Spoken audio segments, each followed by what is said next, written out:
Hey jabronis, I'm back after a long hiatus, and I figured I'd start off with a bang. Since you guys loved my Camaro review so much, I thought that, well, why not review another product by Chevy? Today, I'm in the 2014 Corvette Stingray.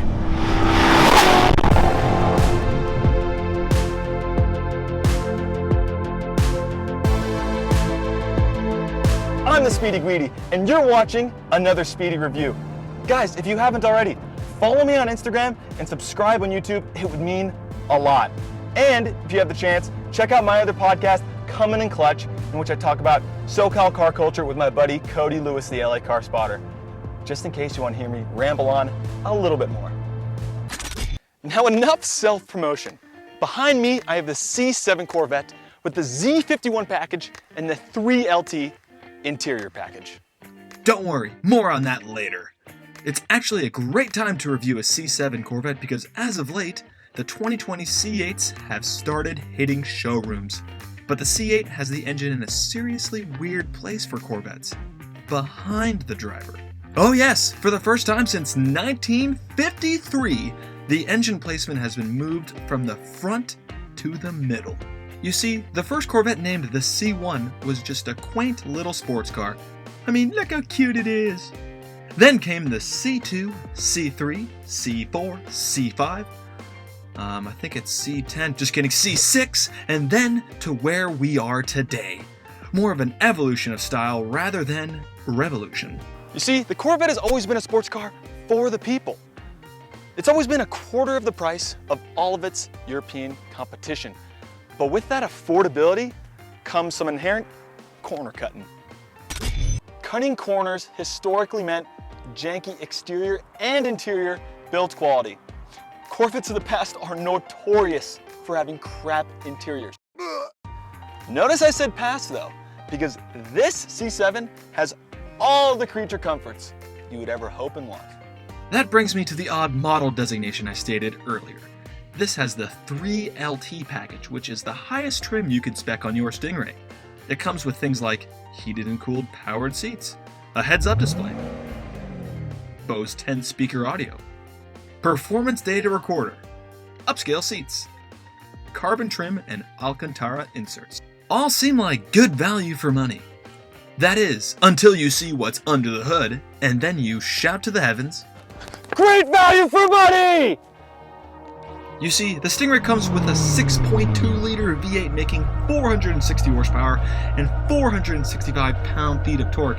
That is something to celebrate in a time of downsizing and a constant pursuit of squeezing every ounce of performance from a tiny displacement engine and turbocharging the hell out of it. This is a good old-fashioned V8, and it is tremendous. Oh my God, I kind of said that like Trump. That's, let me try again. Tremendous! Tremendo! Maravillosa! Fantastica! I mean, just listen to it! This thing doesn't just go fast in a straight line. This Vette handles, despite having archaic leaf spring suspension. It's just... Oh, there's people in the street. That brings me to my other point on the model designation. Chevy doesn't exactly make it easy to understand. This Stingray has the top-of-the-line Z51 package, which improves the driving dynamics. It has closer ratio gearing, transmission cooler, larger wheels, 19 front, 20 rear, slotted brake rotors and cooling ducts, a differential cooler, rear sway bar, and an electronic limited slip differential. All of which make the driving experience very, very fun. Guys, this car feels heavy, but never in a bad way. I mean, on a road like this, you just get into a rhythm with this car. You just kind of dance with it, you lean on it, and you learn to push it even further, which is the true mark of a driver's car. I forgot to mention, this car does not have the famous magnetic ride suspension that everyone raves on about. I've never had the opportunity to drive one, so I can't say what it's like, unfortunately. So let's talk about the speed for a second, because in my opinion, the 465 horsepower this car has is perfect. You do not need any more. Not to mention this engine is so linear, guys. That's why there's no replacement for displacement. It is truly silky smooth. If I had any more horsepower, I'd probably wrap myself around a tree. Let's talk about the clutch for a second, because this thing has a phenomenal 7-speed manual transmission. Guys, you gotta love it. I highly recommend getting that over the 8-speed automatic. As for the actual clutch feel, it's perfect. Nicely weighted. The throws are nice and short. It's exactly what you want. It also has the rev matching capabilities to make you feel like a superhero. I personally am not the biggest fan of that because it makes you think that you're a better driver than you actually are. But if you like it, then why not? All right, let's talk about the grip of this car, because in a straight line, it is immense, guys. These rear tires are so big. Mid-corner, there's a little bit of understeer, but that can be adjusted with just a little bit of throttle.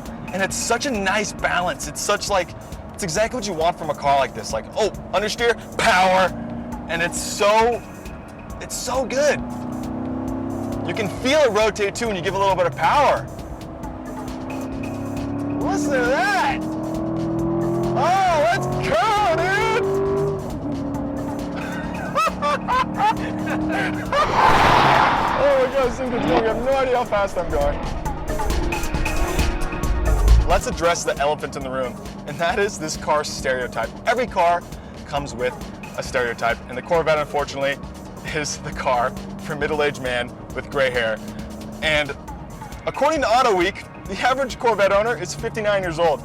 So a young guy owning one of these is kind of a weird look, because people think you're kind of an old, middle-aged man. If you care about those things, then maybe this isn't the best car for you. As far as I'm concerned, this is so much car for what you're getting, and it is awesome. Also, I think it's extremely important to point out that however good the Stingray is dynamically at 9/10 or 10/10, it is twice as good when it's at highway speeds at around 2/10. I mean, seriously comfortable and relaxing. It is a true Grand Tourer if you want it to be. Lastly, let me answer the million-dollar question. Can you daily this? Well, first off, this car's a hatch. I mean, look at that. It's got a nice big opening for all your crap. Fuel economy is good too, seeing as half the cylinder banks can shut off, leading to 17 city and 29 highway MPG.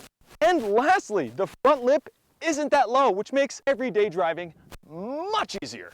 As of now, the C7 Stingray is going for as little as $40,000 US. That is immense value. Similar competitors such as the Porsche Cayman S go for $10K more. Sure, that is a mid-engine sports car and it has sharper handling, but this has a V8. If you're looking for a car that will make your hair stand on end, tickle all of your senses, has a manual, looks sporting, and is relatively dailyable, look no further. Thank you again for watching. Guys, don't forget to like, share, and subscribe to this channel. It would mean a lot. Secondly, thank you so much to my friend Chris and Alex, the owner of this beautiful car, for letting me brutalize it all day. It was an amazing time. See you next time. Like what you're hearing? Make sure to check out my buddies over at Children Under the Sun. Their music can be found on Spotify, and all the links to their social can be found in the description. Give them a follow if you're not a jabroni. Two behind us think we're fucking idiots. And this is why you don't film at Angel's Crest.